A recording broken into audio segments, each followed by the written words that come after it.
One of the first questions I asked myself even before I started learning Japanese was, what is Desu? That's what we'll be covering in this video, which is part 3 of a 3-part series covering important concepts about Japanese that the textbooks don't teach you.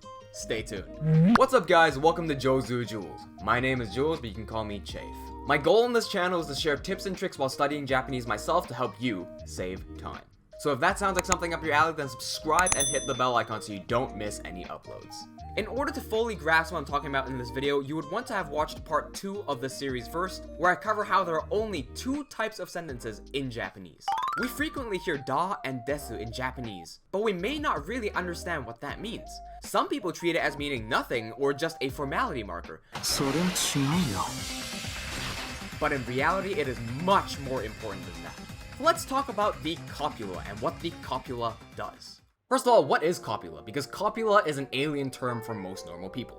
Copula just means coupler, so it joins 2 things together like a chain. Or more accurately, what it really does is it puts things in sets. So in the English sentence, Sakura is pretty, is the copula. The word is puts set A into set B, where set A here is Sakura, and it exists in the set B, pretty.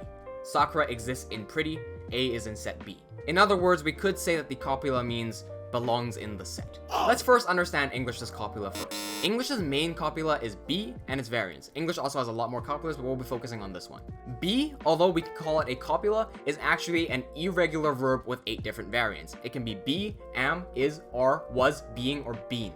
Normal verbs in English are easy, like listen turns into listened, for example, but be does not become beed, it becomes one of its variants. And thus in English we treat this as an irregular because it does irregular things. We can see the English copula in these following sentences. Sakura is pretty, I am Julian, Sakura and Bob are my friends, the sky was blue, ninjas and samurai were there. Now let's take a look at the Japanese copula. The main Japanese copula is da. And I'm not sure if you noticed, but I put the Japanese term for most of the grammatical words that I use, like noun is meishi, for example, but I could not put a Japanese word for the copula, because da is in reality an irregular verb. Therefore, in Japanese, it is treated as a verb. However, in the 3-engine structure, even though da is technically a verb, we treat this as a different engine because it is so fundamentally different to the rest of the verbs. That's why we can differentiate the da engine and the u engine. If you were to change the model and say because da is a verb, we should treat this as the same as a u verb, you would have to draw a lot of exceptions in the u verb. With the 3-engine structure, you don't have to do that. So more about the Japanese copula da. Just like in English, da has some variants, but the most important one is that da is des. Both da and des perform the function of the copula, and thus we can call them a copula. Desu is simply a formal version of the verb da. There's only one thing that the des can do that a da cannot do, and this one thing does not change the fact that they are both the copula. And in fact, the one exception will make a lot of sense when we see it later on. Now, despite both these languages having a copula, there's a giant difference between the English copula and the Japanese copula. Let's take a very simple example with a pronoun plus copula, right? So in English it would be I am, in Japanese it would be watashi da. If I said I am in English, what I'm saying is basically I belong in the set of myself, meaning I exist. However, in Japanese, it does not mean that. In Japanese, watashi da, it really means zero ga watashi da, because a ga must exist in every sentence, and this is a complete sentence. In other words, watashi da means it is me, or it belongs in the set of me. It is me and I exist are 2 different statements. In the English I am, it is simply stating that the set called I exists. There is an A set. That's it. That's all it's saying. In Japanese, da originally comes from de-aru, and you can see why it's a verb now, because de-aru clearly ends with ru, and therefore it is a verb. De is a particle marking the outer limits of where an action takes place. Aru means exist. Therefore, de-aru means that something exists within the boundaries of something.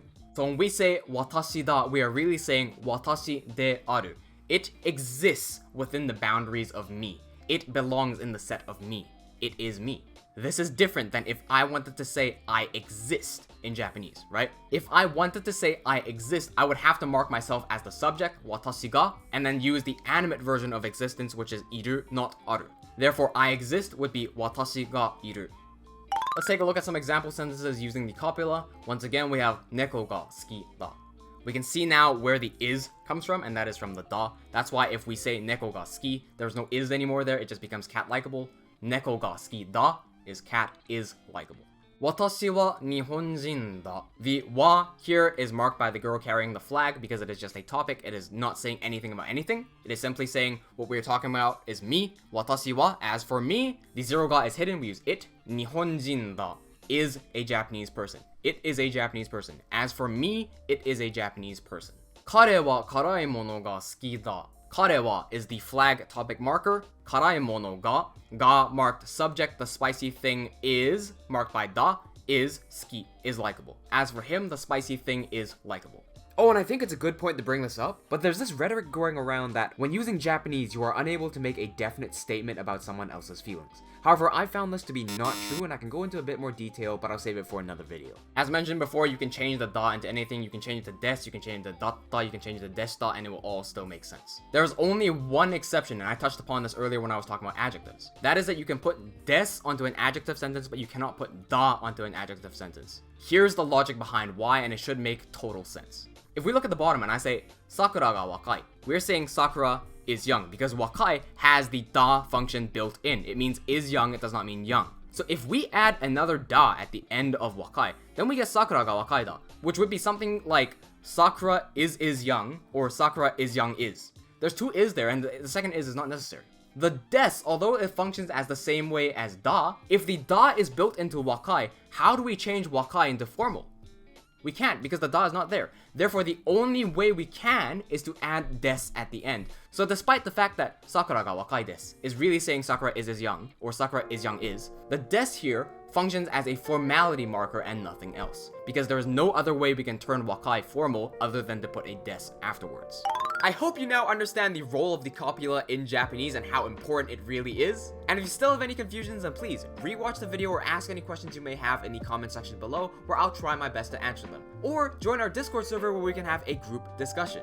Although this is the final part in this 3-part series, there are actually even more important concepts that the textbooks don't teach you. So make sure you subscribe and hit the bell icon so if I ever make those videos, you'll get notified. Cheers!